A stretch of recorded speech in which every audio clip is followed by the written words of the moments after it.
You're watching Public Affairs. Berkowitz is my name and politics is our game. And we will be doing lots of politics and public policy this evening because we have as our guest Joel Pollak, who's running in the 9th Congressional District. He is the Republican nominee. He's running against the 12-year Democrat, I think it is now, 12-year Democratic incumbent Jan Schakowsky. And so we'll be doing some of that comparison back and forth as we talk about the issues in the 9th Congressional District. But look, if you're watching and you're outside the 9th Congressional District, you live the 10th, the 8th, or downstate, or Los Angeles, don't turn that dial, as we used to say. I guess not a dial anymore. But don't, because really, we're going to be talking about national issues of importance to everybody, whether you're in the 9th Congressional District, other congressional districts in Illinois, other congressional districts outside the state, West Coast, East Coast, whatever. You know, foreign policy, domestic policy, really easy questions. This show is noted for its softballs, right? He's not going to answer that one. That was a softball. There you go. See, it's self-fulfilling. Joel Pollak has got 2 degrees from Harvard, Harvard undergrad, Harvard Law School. Prior to that, he's a Skokie guy, Skokie boy. Grew up, moved to Skokie when you were 7, right? That's right. Stayed there until he graduated from high school. That would be Niles. Niles North High School. And before that, it was Schechter Day School? Solomon Schechter Day School, that's right. You are an Orthodox Jew, right? And in between, he immigrated to the United States when he was 8 weeks old from South Africa. Some people say the Union of South Africa. Others say, if they're better tutored, Republic of South Africa. Is that right? That's right. And he's married. His wife is Julia. She is also in the process of becoming a naturalized citizen. That's correct. Also from South Africa. Also a Harvard degree. That's right. You met there. When did you meet? We actually met in 2004, December 2004, and she was on her way to Harvard, and I had just come from Harvard, so we connected as friends. She was an intern in the office next door, and we struck up a friendship, and then she came to the States, and I followed soon after. All right, enough of the small stuff. Let's get right down to it. I mean, you know, you've studied some economics, right? And you know, in the olden days, maybe it's passed us by, but you economists used to talk about the guns and butter trade-off. Remember that? You know about that? Sure, guns versus butter on the budget constraint and the... So the idea is, if you look at most of the large, if you look at the economy at large, and the federal government could put the money into guns or defense, or they could put the money into guns, which is domestic issues and so forth. Is that sort of what's going on now? Because we're taping the show on September 5.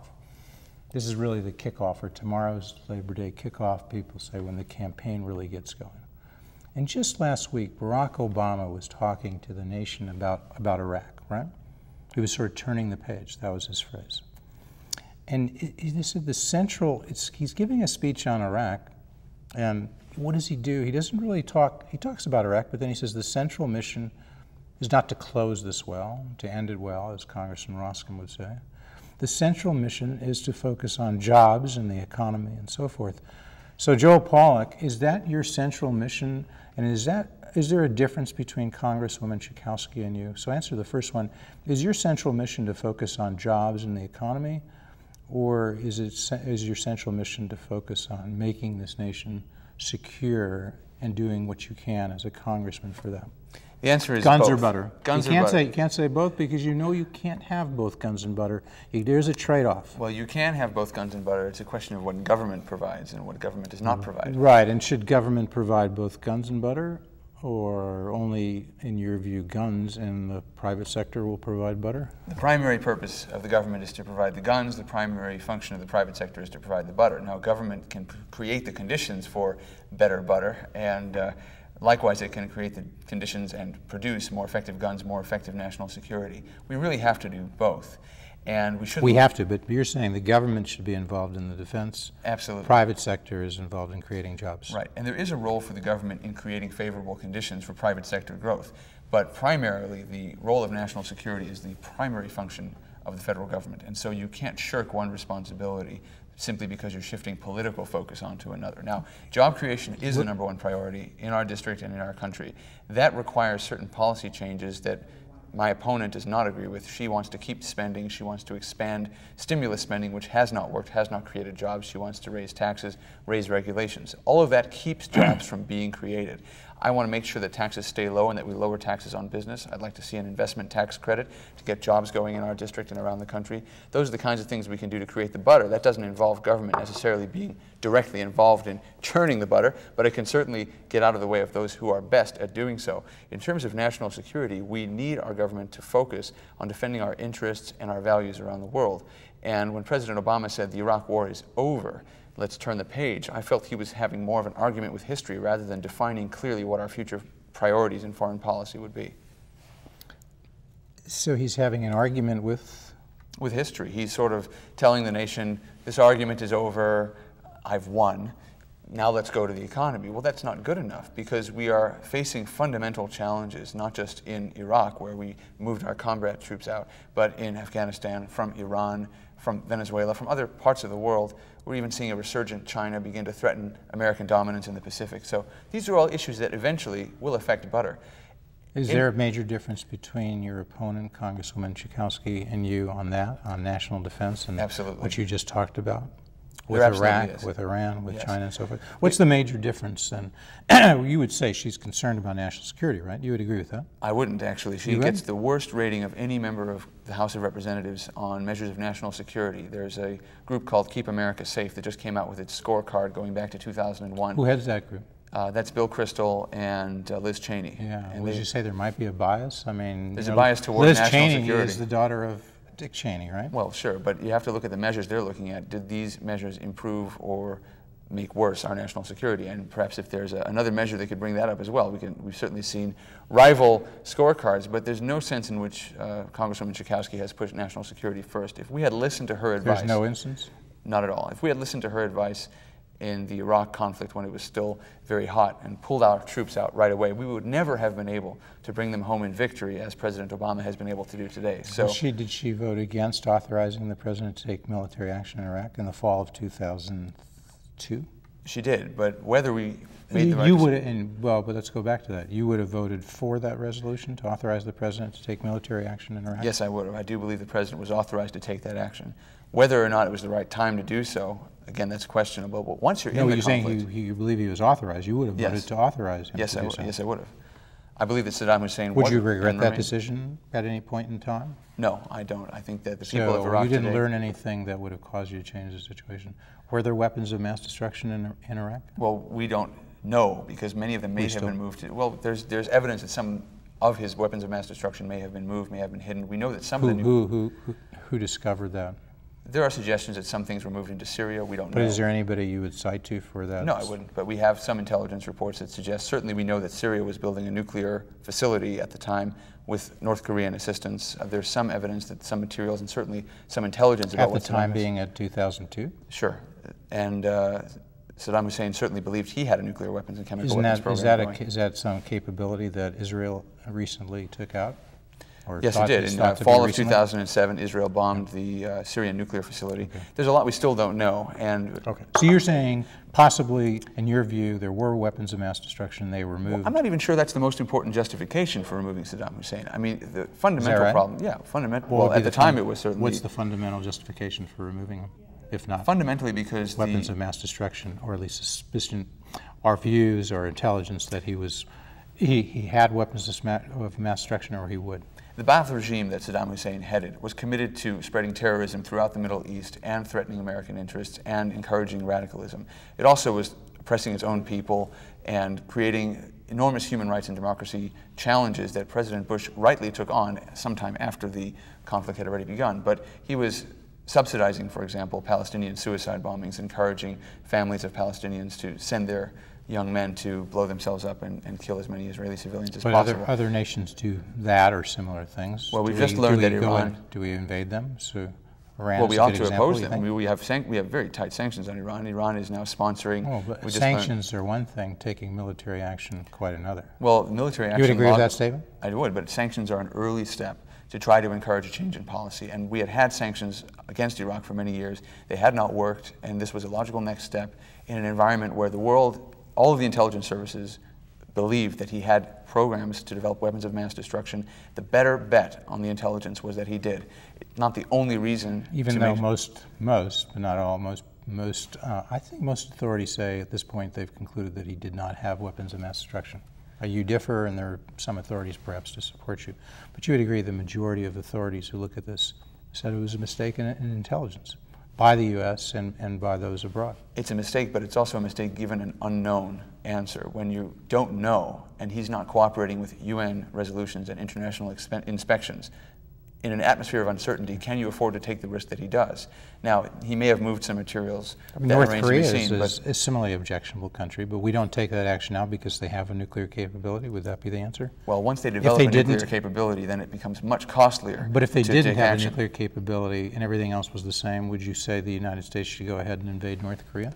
I believe that we unfortunately took the military option off the table during the 1990s when President Carter intervened in President Clinton's diplomacy, I believe much to President Clinton's chagrin. And we should not take the military option off the table when we're negotiating with these so regimes. if they didn't have a nuclear capability, you might still think of invading North Korea. Well, we do have certain armistice agreements and things like that that make that something we ought not to do or not rush into. Certainly, in any case, we have an armistice agreement with North Korea. Well, at the end of the Second World War and early 1950s, seeing the Korean War begin, there's the establishment after several years of conflict of the demilitarized. Well, we could withdraw from that. Right? We can, and then we could but we would put South Korea at a fundamental existential risk, and we ought not do that. So getting down to reality here, in a sense we've proved my point because we have spent the first 10 minutes of this show sort of on foreign policy.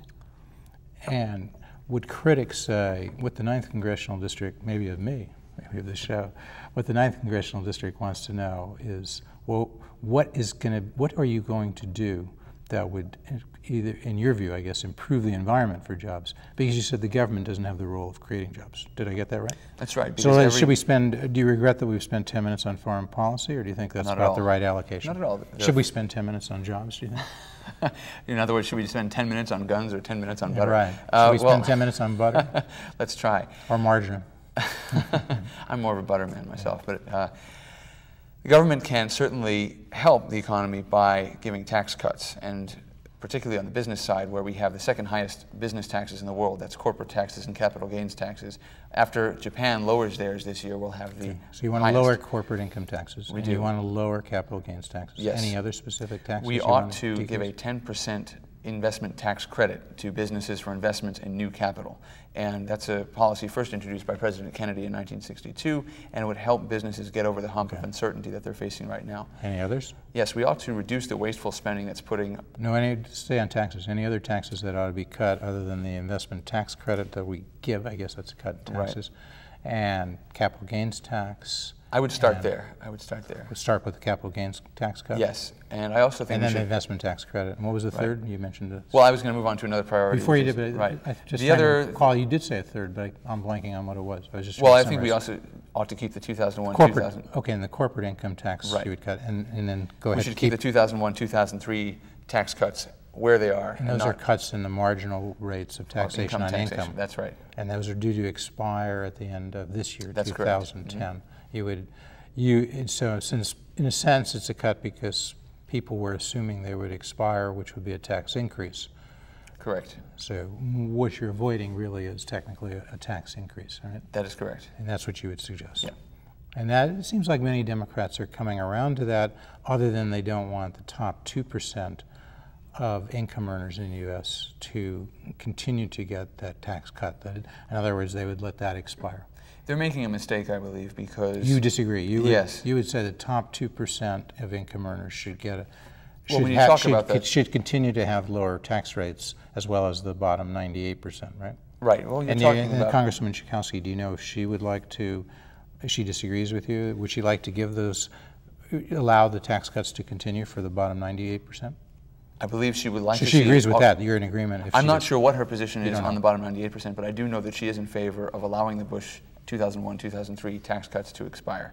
I think it's the wrong thing to do. Completely? I'm not sure. You'll have to ask her. Okay. But I do believe that because they include, that's for all 100%. Well, she is certainly committed to tax hikes as a way of covering the shortfall so she can continue spending. She's certainly backed additional stimulus spending. Okay. She's going around talking about how the stimulus We should say we sought to have the Congresswoman here. This show was put together somewhat late, so when I realized that Joel Pollak would be joining us, I contacted the Jan Schakowsky's team campaign, and they said they would try to get in touch. They did, and she was unable to join us. We hope she will come back. We hope she will come back with you, as well as individually. And we have had her on the show, but not recently. You would like to be having this conversation with her as well. Absolutely, we ought to have a debate. We've invited her to 3 debates. She has refused all 3, though she is participating in 2 candidate forums, but those will not allow candidates to respond to each other's views. So hopefully on your show we can have a debate. But you understand incumbents, Democrat or Republican, tend to take that approach, right? Well, it's not really about the incumbents, it's about the voters. Voters deserve to have a chance to hear from all sides and to hear the different No, points but I'm of just view. saying if you look at it just unbiased way, I mean, because Mark Kirk, when he was a 10th Congressional District, well, he still is the 10th Congressional District congressman, but he did not do many debates. He did, I think, 1 or 2 with Dan Seals. So I'm just saying it's not a Republican or Democratic thing. Well, I can't Kirk say... was the incumbent, and then 6 or 8 year incumbent. I can't speak for him, but he is debating Alexi Giannoulias. So well, he's no longer the incumbent. That's an open seat. That's a different ballgame. Well, I think that incumbents owe it to their constituents to allow themselves to be questioned. So if you were the incumbent, you would have, what, 10 debates with Jan Schakowsky if she were the challenger? Go for it. Let's do it. You would do it. Absolutely. Okay. And you'd commit to that today. So if you get elected and somebody's challenging you in 2012, you'd have 12 more debates with whoever it is. We'll have them at universities, we'll have them in libraries, we'll have them in living rooms. You're on record here. You say, we'll play this tape. You're going to have to keep to it. All right. So, back to the substance here.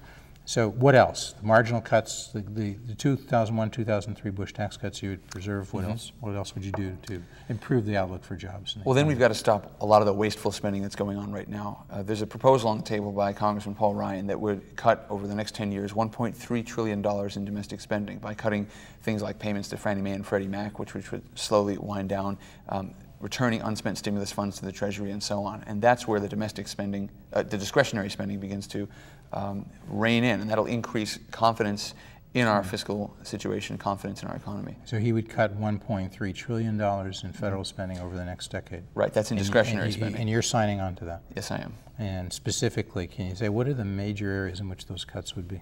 Well, as I said, we can return the unspent stimulus funds, look at the TARP funds that have been returned and actually return them, not use them. But that's not the for major cuts. part, because most of the stimulus funds have or will be spent soon, right? Well, I think we should cancel that spending. The stimulus But maybe that's I'm not saying it's nothing, but maybe $100 billion at best, maybe less. It's a little bit more than that, but it's not going to help. It hasn't helped so far. We also need to look at Cancel it out. Cancel it out. No matter what it's going to be spent on. I believe at this stage, yes. We've gotten ourselves into a situation. TARP spending, what's left, leave unspent, save some money there. Yeah. Stimulus funds, leave. Maybe that's $200 billion, a little less. You got another trillion to outline. So what's the big part of that trillion over the next decade that you're going to recommend spending cuts? Over a dozen different spending cuts that we'll do. Give me the top 2 or 3. As I said, the winding down Fannie Mae and Freddie Mac, and we've already spent $150 billion on trying to bail them out. That's not worked. So once you separate them from government, that's a big saving you can bring in. And also, there are places for other cuts, as Secretary of Gates has started. Okay, but what? So we've got stimulus, we got TARP that we're not going to spend, that we might otherwise spend. Fannie Mae and Freddie Mac, is that in addition to those two? Then let's go to 2 or 3 others. What else? Well, you need to start looking at programs that are underperforming. You need to start streamlining some of those. Well, doesn't Paul Ryan say what they are? He does. He does Okay, spell well, them tell out. me, what are the major programs? Well, some of them, for example, involve some of the defense spending we're doing that you can streamline. Defense spending needs to stay stable, but we also have to make cuts in weapon systems that aren't working. We need to make cuts in things that aren't producing what they ought to. Our military is very effective, but it's not very efficient. So where do people find more of this information? It's on a website, right? Yes. What is it called? It's the roadmap. Isn't something about? No, this is separate from his roadmap plan. But the Republicans on the Budget Committee have put out a comprehensive look at these $1.3 trillion. Where do they find that? Can you tell us? You can find it on the website of the Republicans on the Budget Committee. Do you know what that is? I can't give you the exact address, but if you Your website is? Our website is pollakforcongress.com. You can link to it from there, right? Yeah. Are you going to do that as soon as you get off the show? You can also find it on our Facebook page, Pollak for Congress on Facebook. Okay. Well, also, I mentioned the roadmap. What's that full name of Paul Ryan? The Roadmap for America's Future is Paul Ryan's And do you plan. find that as roadmapforamericasfuture.com or something? Or do you It's know? something like that. You can also link to it from our webpage and our Okay. Facebook page. And do you sign on to that roadmap? I do. And The complete thing? Yes, I do sign on to that. I So do believe substantively it is the way to go. And does he favor privatization of Social Security? No, he favors allowing workers to enjoy similar benefits to what federal employees enjoy, which is where you can take a third of your payroll taxes and invest them in a government-approved or government-administered retirement fund. That's different than privatizing it and taking it over to the stock market and seeing where that goes. This is different. This is a more Isn't that stable. what happens now? I mean, the government administers presumably all of the investments for Social Security, even if it's not invested.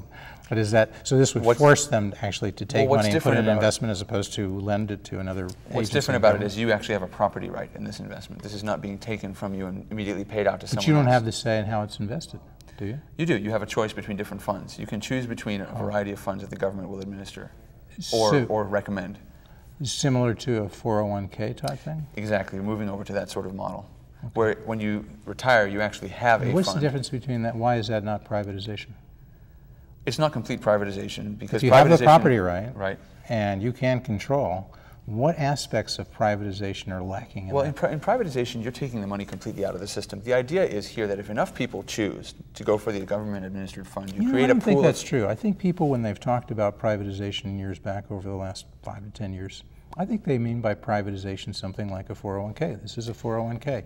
It's money. There are some restrictions on it. You may not be able to vote invest it in options and pork bellies and so forth. But within a broad range, just like in a broad range within a 401k, you can choose stocks, bonds, so forth, and you can choose types. You make the choices. You said it's going to be government. The word privatization, Jeff, let's not be fooled, has been focus group tested and brought up by opponents of this plan, by opponents of any measure to deal with the financial problems of Social Security and Medicare in order to demonize this plan, to scare people away from it, to tell them that, hey, you're going to lose your Social Security benefits. So when you talk about you're conceding that turf to the opponents and say, okay, you guys win. We're not going to call privatization, but it's sort of privatization. Do you have control over the funds? You have a property right in the funds. You don't have personal control. You have some control. You have some control. But you can transfer, you can direct this person to invest in stocks or bonds, right? If you want to invest all in stocks, you can, can't you? That I don't know. It depends on what this... Would you recommend that? Would you like to see people have, forget that for a moment, let's just get down to it. Would you like people to be able to invest their funds that are in Social Security as they like, within the same bounds of 401k. They can invest in stocks, they can invest in bonds, they can't go out and bet options or something like that. Would you like them to have that choice? Well, I think people need to have a diversified range of options, and the options that they choose, which under Paul Ryan's plan will be administered by the Social Security Administration, no, but come back to my question. My question is, would you, Joel Pollak, would you like to see them have that kind of choice that I just described? In an ideal world, I'd like people to be able to do with their own earnings whatever they'd like to do. However... I take that as a yes. Well, yes, but we're also living in a society where there are certain expectations, where things have been guaranteed to previous generations, where for the past 80 years people have If people choose not to do it, they can do it the old-fashioned way, which government will give you something and they control it, and it's That's right. You can choose to stay in the system as it is. Your suspicion is that younger generation folks, people in the 20 to 35 range, are more likely to opt for this kind of choice and control, right? Well, if you think about it, you pay payroll taxes your entire life. You may die not being able ever to collect on that benefit. You get less than 1% rate of return, right? And you then lose any rights you had to that you paid in, and that just goes to somebody else. That's okay. We don't want to do the whole show, but right. I think people got the gist of Social Security. Medicare? You know, also people say that Paul Ryan wants to cut out Medicare. Does he? He doesn't. He wants to allow those who have 55 and more years. importantly, Joel Pollak, do you want to cut out Medicare? Not at all. We need Medicare to be improved. We need it to be financially sustainable. I mean, what's the best way to improve it? Forget Mr. Ryan for the moment, Paul Ryan. The first thing you have to do is, view. in my view, the first thing that has to happen is there has to be a set of standards for the kinds of services we pay for and provide through Medicare. We don't yet understand why it costs so much for services in one part of the country, where for the same services, same patient in another part of the country, it'll cost less. We need a uniform set of guidelines and conditions under Medicare, and that is more strictly enforced so that we know what we're paying for and that there's not abuse of the system, overcharging, overutilization. People say Medicare is kind of a choice system now. People can choose their doctors under the current Medicare system. But doctors don't have to choose to be in the Medicare system, and therefore they can't. In effect, if you go to your they doctor, opt out if the reimbursement rates are lower than the market rates. Right. So we have to make sure that the reimbursement rates are at market rate, right? Well, Is that what you would do? You'd favor that? You have to keep the reimbursement rates are nowhere near market rate, and they're too low. Putting them near market rate would be financially almost impossible. So we can't do that. Well, what we ought to do is allow people to see the doctors they want, to have the kinds of insurance they want. If they want to stay in the public insurance system, fine. What Paul Ryan has proposed is that people be given a Medicare payment which rises based on lower income or greater need, and that you be able to take that and purchase health insurance that you want, whether it's within the Medicare system or supplemental to the Medicare system or outside the Medicare system. Give people more control over their choice of health care while taking the same, receiving the same revenue or income or payment that they're getting now. Correct. Right. Okay.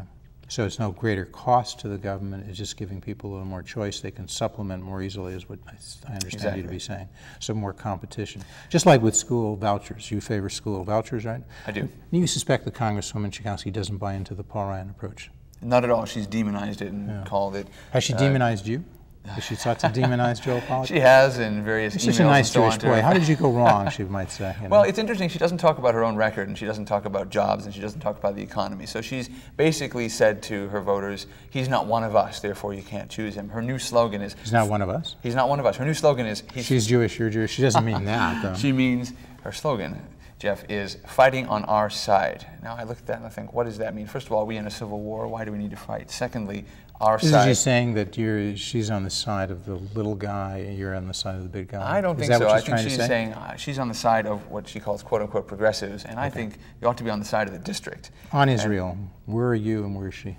Well, she has sided with groups like J Street, which really blame Israel for everything that's going on, which pressure the Obama administration to pressure Israel. Would she say it if you're right here now? Would she concede? She would say she Well, sided with J Street? Absolutely. But she says J Street, she wouldn't characterize them the way that you do. She'd say, oh, they're pro-Israel and so on, but they're not. So we need to get at that issue. So Congresswoman, come on and we'll discuss that. Yes. So there's a difference between Israel between you and her. Absolutely. On Iran, she has said to me recently, everything needs to be on the table.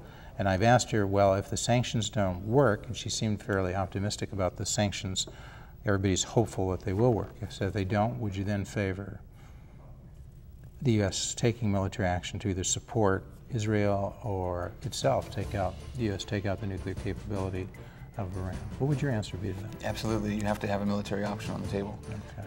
And I think her answer is you'd need to, even though she says everything's on the table, she hasn't quite said that yet to take that action. You're right now, you would commit to take that action if the sanctions don't work. Absolutely. So that's the difference between you two. Again, we'd like to have the Congresswoman on so we can make sure we get that. We're going to continue to speak as the credits roll, but I very much want to thank our guest, Joel Pollak, who's running for Congress in the 9th Congressional District. He's running against the 12-year incumbent, Congresswoman Jan Schakowsky. And very briefly, what areas are completely within the 9th Congressional District?